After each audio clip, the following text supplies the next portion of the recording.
A significant year for me. It marked the 30th anniversary of my entry into the legal profession. It was also the year that I stood up to be counted to protest against the attempts being made by the Ministry of Justice to decimate the criminal justice system. And looking out now at the array of experience and talent that's gathered here, I know that I'm not alone in standing up to be counted.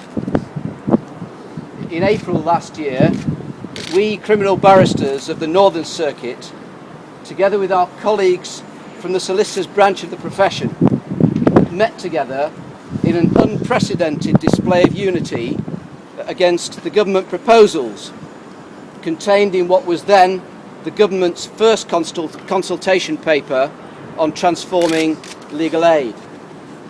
That consultation paper resulted in 100,000 people signing a petition for a debate in Parliament.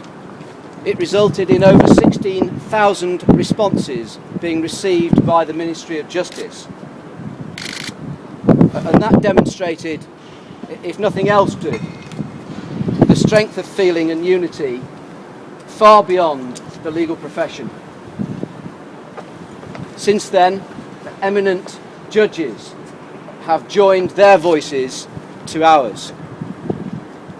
And today, as we meet here in Manchester, that strength of feeling and unity is being matched in Newcastle, Middlesbrough, Sheffield, Bradford, Hull, Leeds, Preston, Liverpool, Mold, Birmingham, Cardiff, Swansea, Bristol, Winchester, Exeter, Norwich, Chelmsford, St Albans, Oxford, Lewes, Maidstone, and in London at Southwark, Snaresbrook, and at the Old Bailey itself. In those cities and at other Crown Courts across the country, criminal barristers have chosen to say, "I am not available for work this morning. Instead, I will meet with my colleagues to demonstrate that we will not stand by and watch the criminal justice system being wrecked by this government by a crude ministerial penstroke. We will not stand by and watch a centuries-old system of justice being sacrificed on the altar of spending cuts. Cutting the legal aid budget is simply the method of destruction of the criminal justice system as we know it. And we continue to say, not a penny more. And we're not alone. I'm delighted to see with us today solicitors who share with us that the aim of saving the criminal justice system. They too face savage cuts to their fees, and many face the stark and unthinkable prospect of the government putting them out of business.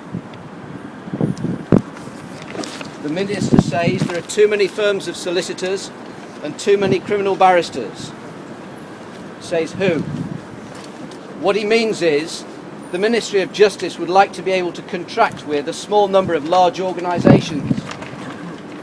G4S, Serco, Capita perhaps, with due respect to the employees of those organisations with whom we all work on a daily basis and who do their best to deliver a service.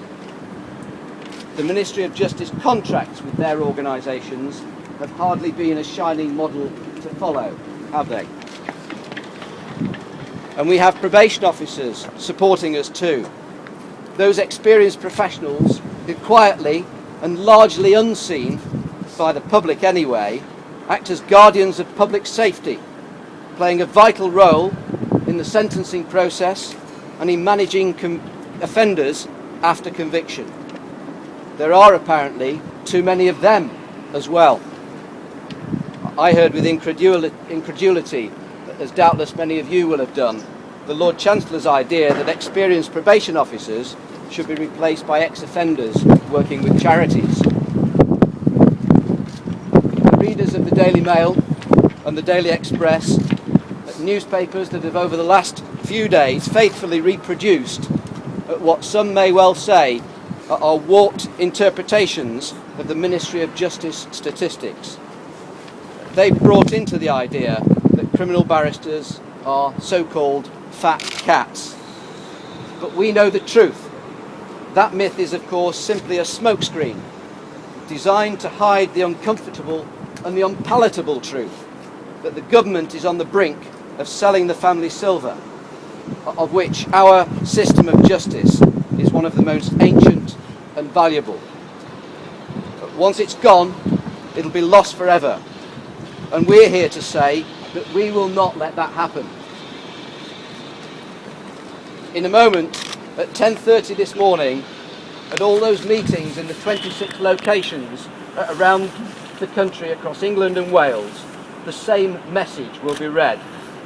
That we will be speaking for the first time across the country with one voice. I hope that Mr. Grayling hears us. I hope he realises the potential of what we are showing him today. We at the Criminal Bar are acting together and together with our colleagues to fight this because, Mr. Grayling, we can and we will. Thank you.